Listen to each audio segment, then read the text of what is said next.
Arrêtez tout, on a retrouvé l'Arche d'Alliance. Oui, on sait maintenant où se trouve ce mystérieux coffre renfermant les tables de la loi de Moïse. Et laissez-moi vous surprendre, ce n'est ni à Jérusalem, ni à Rome qu'il faut se rendre, mais à Aksum, en Éthiopie.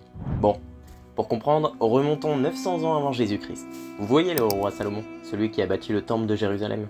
Il aurait eu un enfant avec la reine Saba, un personnage assez mystérieux des textes religieux. Cet enfant, c'est Ménélik, qui est promis à devenir le premier monarque d'Éthiopie. Alors Ménélik, il grandit à Jérusalem aux côtés de son père, afin de s'éduquer correctement. Il faut savoir qu'il est assez proche du grand prêtre du temple, Sadok. Ensemble, ils prévoient d'orchestrer le cap du siècle, voler l'Arche d'Alliance. Et vous savez quoi?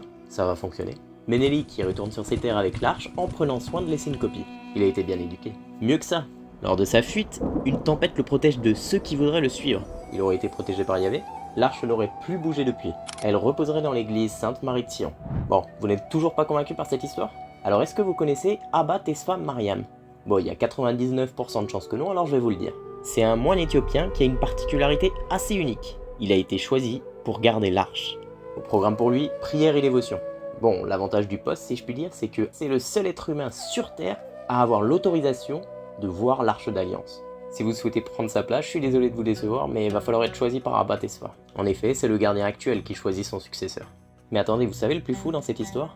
C'est le 30e gardien de l'Arche d'Alliance. Bon, et si à ce stade de la vidéo vous vous dites que c'est une légende un peu marginale, détrompez-vous. Elle est très implantée dans la culture éthiopienne. Tous les 19 janvier, lors de la fête Timkat, pour honorer le baptême du Christ, les églises du pays font des parades avec une réplique de l'arche que le prêtre tient au-dessus de sa tête. Alors selon vous, simple légende ou l'Arche d'Alliance se trouve vraiment en Éthiopie?